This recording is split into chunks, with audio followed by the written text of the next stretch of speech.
The Tennis Gambling Podcast on the Sports Gam Podcast Network is brought to you by Running Fantasy. They're coming to customers. Play just $5. Get $100 bonus funds. Use promo code SGPN.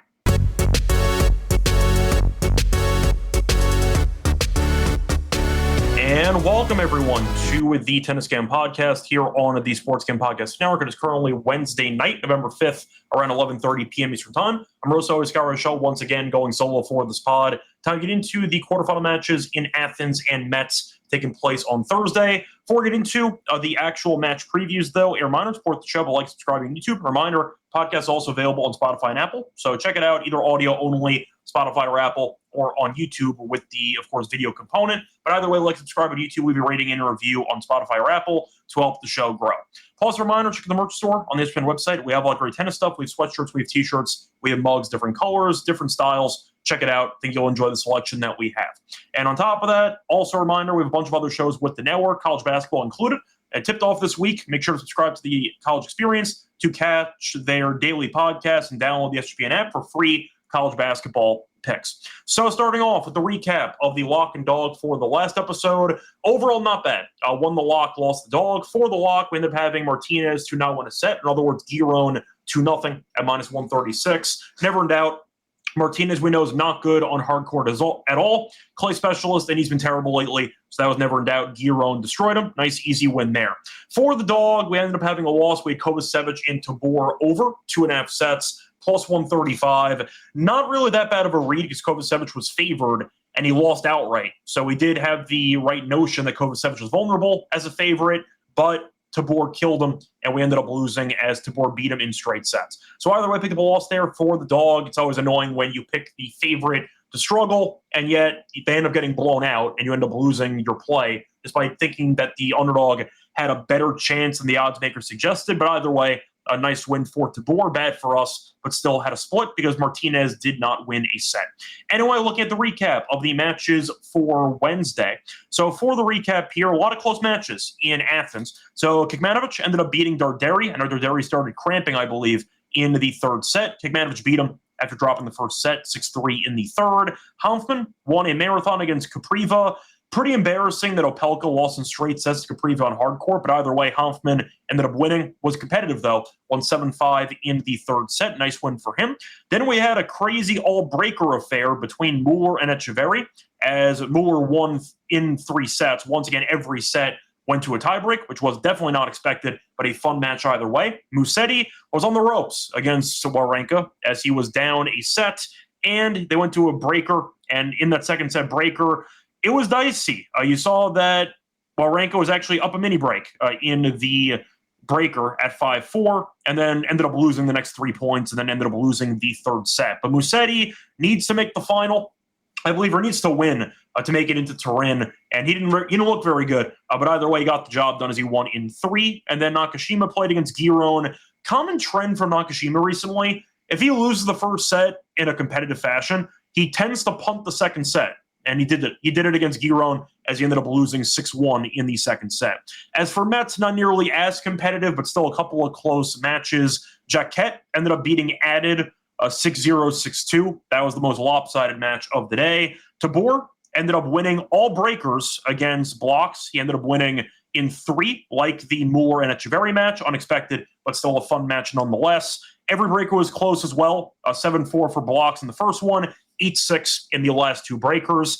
Tien beat an unknown in straight sets. You saw Altmaier win in what was going to be 3 sets. Gaston retired after losing the second set 6-0. So either way, technically a 3-setter, but not really. But Altmaier did win after dropping the first set. Bublik ended up losing as kind of a shocking upset there to Sacco. Sacco played well. Very close match down the stretch. Bublik had a couple of set points in the first set, choked him away, then lost the set. But either way, Bublik's officially eliminated from Turin. He will not finish the season top 10. So he gave it a chance. Unfortunately, he didn't look injured or anything or potentially fatigued. He just got outplayed on a couple of big points. But Sacco, nice job for him. First ever ATP quarterfinal. We'll see how he does, but nice win for Sacco, who was a pretty big underdog in that match. He was plus 550. So if you had him, a nice call. But either way, Bublik is going home early. Last but not least, Berrettini ended up beating Vukic. Close first set.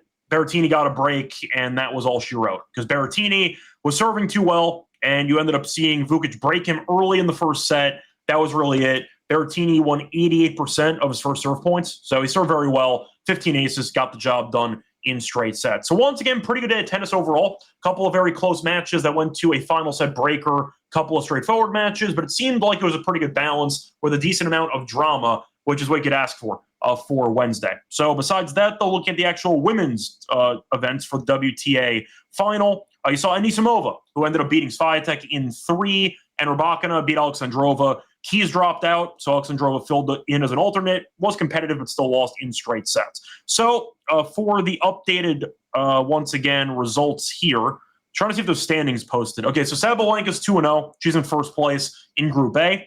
Goff is 1-1. She's in second. Pegula 1-1. She's third. And Paolini is 0-2. She's dead last. For Group B, Rybakina's 3-0. Anisimova's 2-1. Swiatek is 1-2. Alexandrova filled in for Keys, so whatever combination you have there, combine their 0-3. So we'll see what happens, but WTA finals have been entertaining. We had a couple of close matches today, or at least one very close match. The other one was a competitive straight set win against the last-second fill-in in Alexandrova. But either way, it's been entertaining. The first two sets of that Swiatek and Anisimova match were very high level, and it felt like Swiatek ran out of gas in the third set. But either way, time to move on into the breakdown of the matches on Thursday for Athens and for Metz. Before we get into the actual breakdown, though, a reminder that we are brought to you by our sponsor, MyBook.ag. Uses bet on football, college basketball, the NBA, hockey, tennis, you name it. They have a prop builder, which is very, very good. I recommend. Use crypto for funding your account for getting nice payouts as well. When you head to MyBook.ag, use code SGPN for 100% debt back bonus on top of those customers. MyBook.ag promo code SGPN. We're also brought to you by Novig, the number one prediction market for sports in America. Get some great prices, reduce juice when you are checking out your bets. I found a lot of value on Novig, whether it involves interception props in football, whether it involves double-double props, for example, in basketball. The prices are good. I recommend Novig. Check it out. But they're also available in a bunch of states, 35 plus. Download the Novig app. When you do so, you get a nice deal when you sign up with our promo code. $50 to spend just $5 if use our promo code SGPN and actually Novig promo code SGPN. Welcome back, everyone, to the Tennis Scam Podcast. Finish recapping what happened on Wednesday. Time to move on into the actual breakdown of the quarterfinals. Actually, before we do that, I'll briefly mention the updates on the quarter odds because that is kind of important to segue into the matches. So for Athens, first quarter, we still have Djokovic at minus 188. Juicy, whatever. We had Tabilo, who gave him a sweat for a set, but just in case, I think Djokovic should win. Spoiler. But minus 188 there for the first quarter. Second quarter, we did lose on Nakashima at plus 120, but we have Hanfman at 5-1. So we do have somebody who's alive in the second quarter. Good price as well. We'll see what happens at his match against Guillaume. For the third quarter, we have somebody alive as well. We did lose Majcik at 650 in the first round, but we had Korda at plus 120, who's also in the quarterfinals. And fourth quarter, we took one guy. We took Musetti at minus 138. So for Athens, we can still sweep the actual quarters. We'll see what happens in the matches on Thursday. Overall, not too bad. For the outrights, we have two people. Both are still alive. We have Djokovic at 170, and we have Korda at 10-1.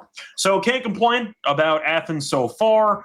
For Metz, we had no actual quarter odds for the first quarter listed, but we gave out Kaza and Nori's still alive, so that's still technically a chance to win that one as well. Second quarter, ended up losing with Ridmerknich at 3-1. Third quarter, we ended up losing with Bublik at minus 110. Fourth quarter, we still have somebody left. We lost with Mutet at 250, but we have TN at plus 187. For the outrights to win the event, still have some people who are alive. A couple people lost, though. Bublik at 350, ended up losing, and Mutet at 12-1, ended up losing. Still have TN at 9-1, and we have Nori at 16-1. So overall, pretty good. I can't complain. Chance to win, I believe, 6 of the 8 quarters. So we'll see how that works out. And for the outrights, we have 2 left for each event. So hopefully we end up cashing some big outrights, but we'll see what happens. Wanted to mention that before I forgot.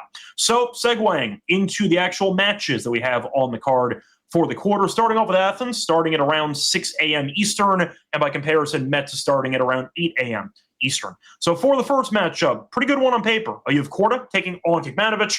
Korda, we have to win the quarter. So once again, if you already took him, then you don't have to bet this again. Korda, though, minus 230, give or take. Kekmanovic is plus 180. For the spread, minus 3.5 for Korda, plus 3.5 for Kekmanovic, minus 130 or so on the juice for the plus. And for the over-under in games, I see 22.5. Now, for the path so far, Korda's been looking fine. Beat Popperin in 3 and beat the Zoomer in 3.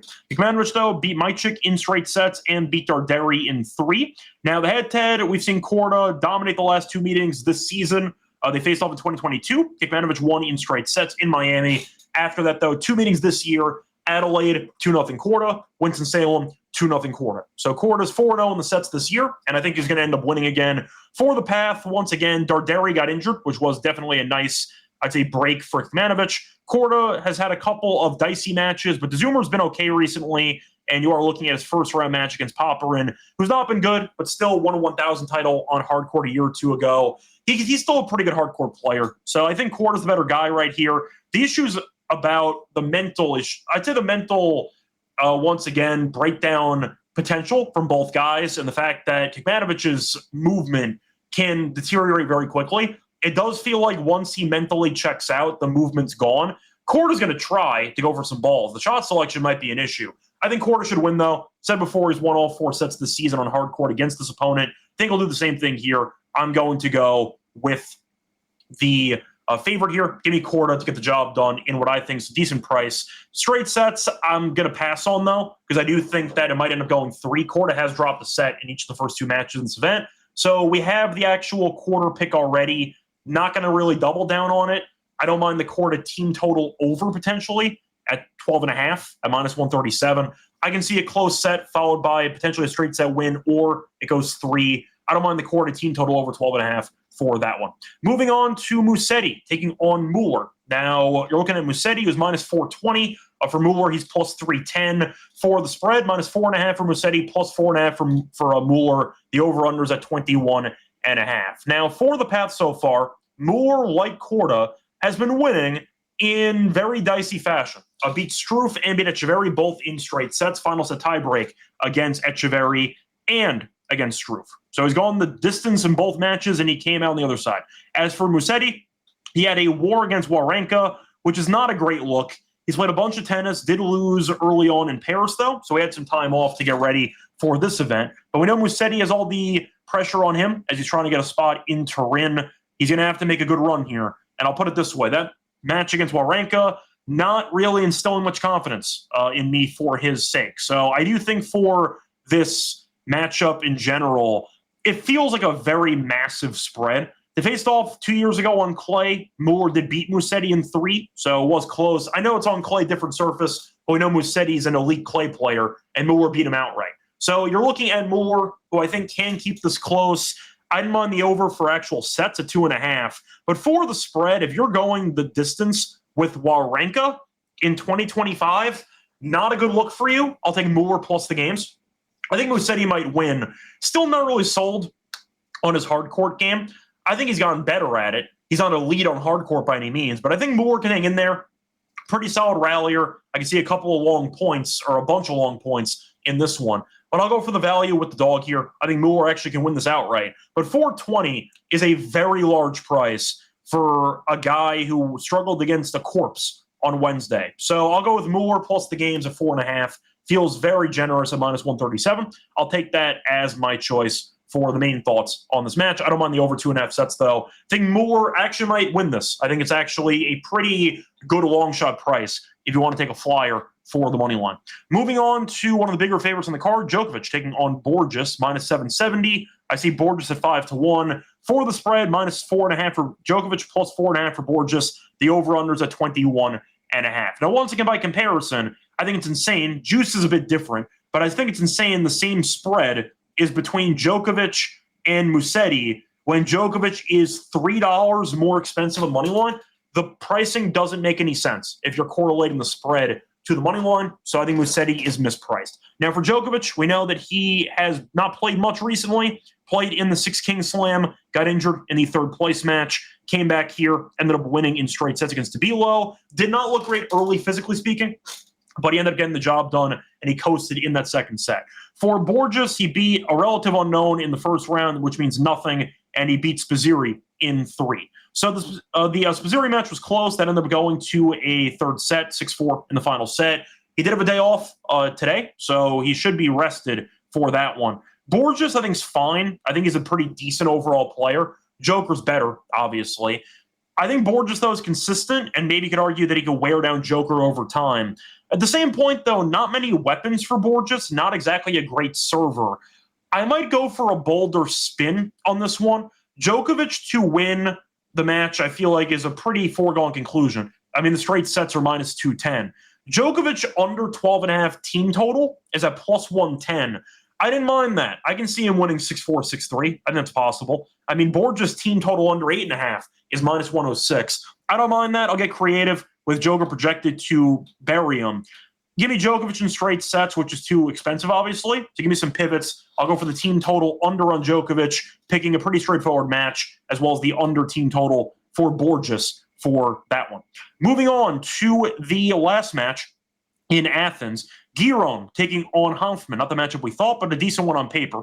So Giron looks decent again. Minus 185 or so. Hanfmann's plus 150 for the spread. Minus 2.5 for Giron, plus 2.5 for Hanfmann. The over-under is at 23.5. Now the head-to-head faced off this year, actually, in the Aussie Open, and Giron did win in 4. Lost the first set. There was a 7-5 in the second set, a 7-5 in the fourth. So it was close. I'm going to point out, though, that Hanfmann ended up having 23 break points that he had to face. Giron only faced 8. So Giron served a lot better than Hanfmann. Hanfmann only ended up winning 41% of his second serve points. Giron, by comparison, 154. Now, you could argue that Hanfmann's a worse version of Nakashima, and I wouldn't really argue with you. I think they're pretty similar stylistically. The thing is, we have Hanfmann already at 5-1 to win the quarter. So if you want to hedge this, you can. It's expensive at minus 186 or so. But once again, 5-1, the arbitrage does work if you want to end up taking Giron money line to hedge your losses or to make a profit, once again, guaranteed.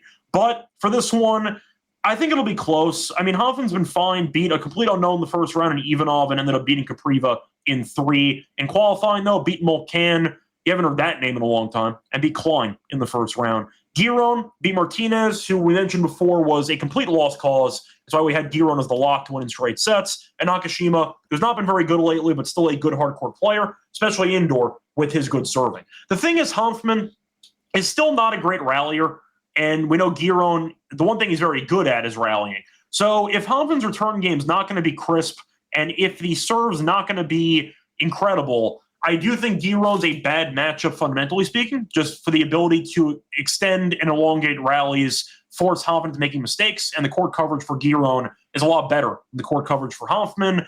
I think Giron wins. I hope I'm wrong, because, of course, I want that 5-1 outright, but I do think Giron is worthy of being a favorite. You could argue the spread's a bit expensive, or I should say the money line's expensive, minus 186. I get it. I think it makes sense, but, yeah, I think Giron's going to win. The issue is the team total for Giron is 12.5 at around, I mean, I saw minus 160. So let me just check Caesars, which does have the best prices for team totals in the market. So let me quickly see what the price is there for Giron. If they have it, they do not. So I can't check that, but keep an eye out for that during the morning. I don't mind Giron team total for that one at 12.5 if it is below minus 150.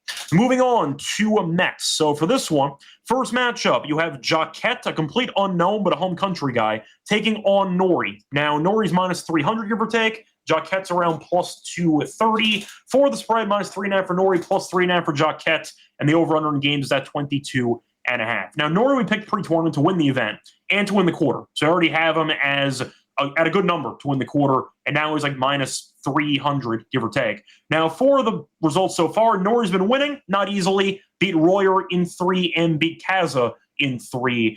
Decent competition. We saw him in pairs, beat Baez, beat Alcaraz, lost to Vacharov, but he ended up showing up here. Royer's been good, especially on hard court the last couple months, and Kaza has a good serve. He's been good as well. That Kaza match was very high level, if you watched it. It was not a fluky win. Kaza got injured eventually in the third set, and Norrie steamrolled him in the third. But 2 breakers to start the match, very high level. It looked like it was a very solid match between 2 top 15 guys. It was that high quality. It was very impressive. Thought Norrie looked good. Despite dropping a set, I thought he looked very good. Now look for Jacquet.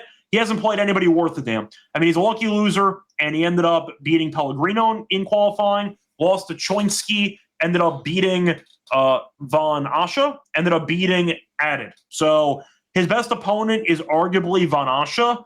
I know Norrie might not be an elite player, still a former top 20 guy.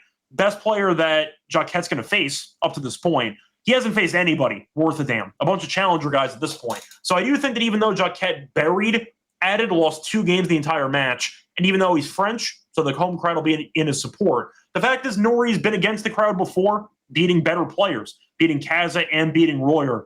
I think Norrie wins comfortably. I think Norrie has looked really good, and I'll put it this way. After Bublik lost, I know he had an outright on him.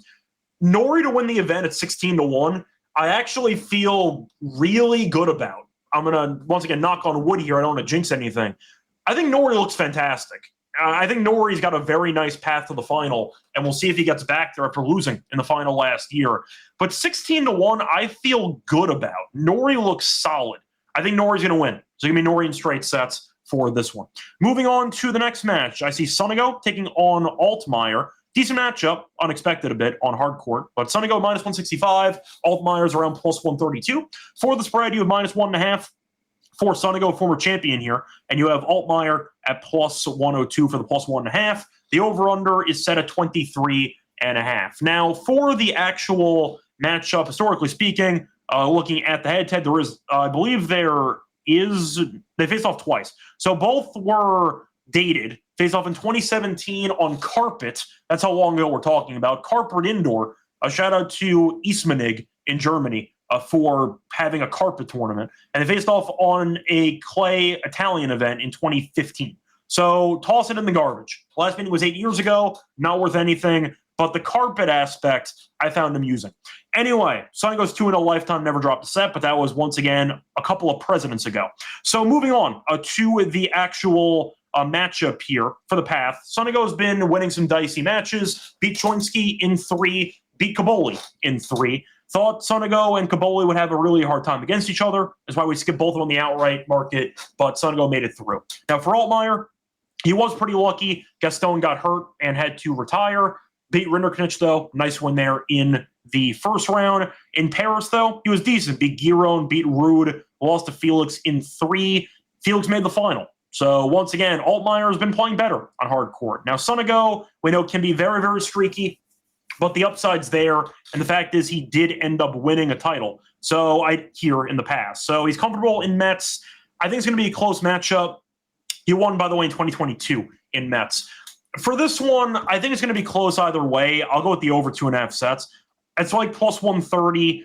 I think Sonego wins, but honestly, if he would lose, it would not shock anybody because both guys can be very volatile. Altmaier, though, does have a bit of a history of losing heartbreakers when he should be winning. Just based on punting away a break lead in the third set, stuff like that. I think Sonego outlasts him. I see a very long match, though. Give me the over. I think Sonego does pull it off, but I don't see much value. If you want to go for the boldest play that you can, I mean, Sonego in 3s plus 290, not great for price. So I'll just go for Sonego, but I do think the over is my favorite look for this one. Moving on to the matchup of the round, you have Berrettini against Tien. Berrettini's favored minus 125, and for Tien, I see around plus 102. For the spread, I see Berrettini minus half a game, minus 120. Tien plus half a game, minus 109. For the over-under, I see 23.5 games. No head-to-head history. Tien has been fine. Hasn't played anybody worth a damn. Ended up beating Blanchet and ended up beating Achardiu, who filled in at the last minute for, I believe it was Felix. So Achardiu played his first ever main draw match, I believe, I think he's 32 years old, courtesy of a Felix dropout. So not exactly a player worth a damn, but still, you know what? A win's a win, and he got the job done. So not exactly patting Tien on the back too much, but Berrettini has he's looked pretty good, physically speaking, which I do think is good to see, of course, with the injury history that he has. So far in the event, beat Hallis in straight sets and beat Vukic in straight sets. Didn't look great against Vukic. A couple of rallies that went in his favor, which could have determined the match. I believe he got the break. I don't remember if it was the break or if it was the first set point where the ball hit the net twice in his favor in that rally and he ended up winning. So I don't remember if that was the first set point to win the tiebreak or if that was the break in the second set. But either way, a point is Berrettini. Has looked fine. Movement, though, is not looking that sharp, so that is a bit concerning. Tien, look, it's a battle of styles. Berrettini wants to end points quickly. He wants to overpower. And most importantly, he wants to unload on the forehand. For Tien, we know that he's got a lot of quickness around the court, a lot of stability. And the fact is the serve's not great, but he keeps the ball in play, and he'll make Berrettini work for it. So physically speaking, it's tough for Berrettini. Because if this goes to a third set and we approach the 3-hour mark, I trust Tien's fitness more than I trust Berrettini. So that's the wrinkle in this whole thing. I think it's going to be close either way. I think that Berrettini's looked better so far in this event, but I do think Hallis and Vukic are kind of similar players in a way. The serve is a pretty good attribute, but besides that, not the best rally tolerance. Tien's going to bring Berrettini into very deep waters, and I'm not sure how he holds up on it. So for the value, I see a coin flip here. Give me plus money on a coin flip. I think Berrettini could definitely win this, but plus 102 for what I think is a 50-50 call, I'm going to take it. I'll give him the plus 102 on Tien. I don't mind the Tien team total over 12.5. I mean, Berrettini team total of 12.5 is not bad either at about minus 140, because you're probably picking Berrettini if he ends up winning to go to a breaker in one of these two sets. So I don't mind the team total for Berrettini or Tien, maybe both. But I think you're looking at what should be a close matchup. I'll pick the dog for the plus money. Moving on to the last match on the card, we saved the most random match for last. We have Tabor taking on Sacco. Now, Sacco's in his first ever ATP quarter. I believe Tabor is as well. He has the home country advantage, though, of course, being in France. One wrinkle, they play each other in qualifying at this event. So they just face off against each other. We'll see what happens. Now, for that match, Tabor did win in 3. Sacco got the lucky loser draw, made the most of it, ended up beating Perricard and beat Bublik in 3. Not fluky. He played very well. So nice job by him. For Tabor, ended up beating Budkov in the first round of qualifying, beat Sacco in 3 in the final round of qualifying, beat Kovacevic, and beat Blocks all in breakers in that last match. So both guys are in kind of uncharted territory. We saw Tabor outlast them in the qualifying match, 6-2 in the final set. The pricing, though, I think sounds about right. It's kind of a coin flip at this point. Tabor's minus 130. Sacco's around plus 104, plus 105. The over-under is 22.5. For the over 2.5 sets, I see plus 130. I'll go back to it. I mean, Sacco's look good. No way around it. Beating Bublik, who was playing pretty well in the match, I think is a very good sign. You can argue immediate rematch angle. They're going to go with the dog and pick Sacco to get some revenge. That could be the case. I think I would go with Sacco because I actually liked what I saw against Bublik. It wasn't a fluky upset where the ranked guy just was spraying shots all over the court, couldn't hit a serve. No, Bublik played well. Sacco just beat him in the clutch spot. So I'll go for the revenge angle here with Sacco. I don't mind the over 2.5 sets, rinse repeat from the qualifying match, but I think Sacco is alive at plus money, so I'll go for him for that one. Anyway, let's wrap it up for the quarterfinals in Metz and in Athens. I'm going into the lock and dog picks. Before we get into the lock and dog, reminder they're brought to you by our sponsor, Arnold Fantasy. So play Fantasy Pick Entry, chance to win 5,000 times your entry, mix and match your sports, play higher or lower on player stats. You can do tennis mixed with basketball, mixed with hockey. Do whatever you want. You have a lot of options there. Check it out. But a reminder, new offer for customers, play just $5. Get $100 bonus funds. Use promo code SGPN. We're also brought to you by Rhythm. They're crushing in college football, the NFL, and now they added NBA. They're giving away cash prizes every week. So for tracking your bets in the app, track 5 bets for any model that you build, and you can win $1K. We have a nice discount code, though, with Rhythm as well. So use promo code SGPN25 to download the app for quarter first month. That were the once again, Rhythm, promo code SGPN25 for 25% off your first month. Promo code SGPN25 at Rhythm. Welcome back, everyone, to the Tennis Scam Podcast. Finished going through the preview of the quarters in Athens and Metz. Time to move on into the lock and dog picks. For the lock, I'm going to go back to Metz, actually. The early match. Give me Norrie straight sets at minus 110. I know he's dropped a set in the last 2 matches. I think he looks great, simply put. Norrie's playing very well. He's 4-1 in the last 5. Did beat Alcaraz in Paris. So the fact is Norrie is playing better. We know last year he made the final here. He's comfortable on the courts in Metz. But Royer and Kaza are playing very well, and Norrie survived. His level didn't drop off. Very good fitness for him. As for his opponent here in Jacquet, relative unknown. He's beaten absolutely nobody in the event so far. Mentioned in the path for Jacquet, in qualifying, he beat Pellegrino, who's more of a clay guy in the challenger circuit. He lost to Choinski, so he actually didn't even qualify. He was a lucky loser. Beat Van Asche, who is a young French player, no firepower at all, not exactly a great player by any means, and beat Added, who's a complete unknown, beat him handily. So Jacquet hasn't beaten anybody in the event. Best win is arguably against Van Asche, which is just not good at all. Norrie's played good competition, beating Royer, who made an ATP final a couple weeks ago, and Kaza, who made a final or two this year. So the fact is, Norrie's beaten better competition. He looks very good, and he's the defending runner-up at the event. I like the price here. Think it's too cheap. Give me Norrie straight sets on -110 as my lock for the show. For the dog, I am going to go with the matchup between Muller and Musetti. Give me Muller to win a set at +113. I like the price. Musetti has not been playing great recently. He's lost at least one set in 3 straight matches. Saw him drop a set to Wawrinka, and he was down a mini break in the second set breaker. Wawrinka, we know, is well past his prime, mostly a challenger guy, and Musetti was on the ropes. Not a good look for Musetti, so I do think there might be some value on Muller for this one. Muller, though, has beaten better competition so far in the event. We saw Musetti only play Wawrinka after a bye. Didn't look good. As for Muller, beat Struff in 3 sets and Echeverry in straight sets.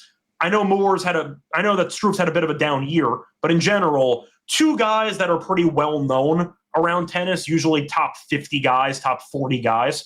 Decent competition so far compared to only 1 match against Wawrinka. I think Muller's playing well, and the fact is I do think he can at least win 1 set against Musetti. Faced off a couple years ago on clay, which of course is Musetti's best surface, and Muller won outright in 3 sets in Marrakech. So a different surface, but still, Muller, point is, has beat him in the head-to-head before. We need 1 set. He's been good so far in the event. Good enough for me. I think Musetti, though, after that lackluster win against Wawrinka, I just think the price is off. Give me Muller +1.5 sets here at +113 as my dog for the show. So once again, the lock and dog for the quarterfinals. The lock's going to be on Norrie straight sets against Jacquet at -110. For the dog, give me Muller +1.5 sets against Musetti at +113. To wrap it up for the show, back once again for the semis in Athens and Metz. Till next time, support the show, like, subscribe to the actual YouTube channel. We'll be rating and review on Spotify and Apple. Also, check me out on Twitter at Reichel Radio. Till next time, good luck to all of you and all of your bets. Bye, everyone.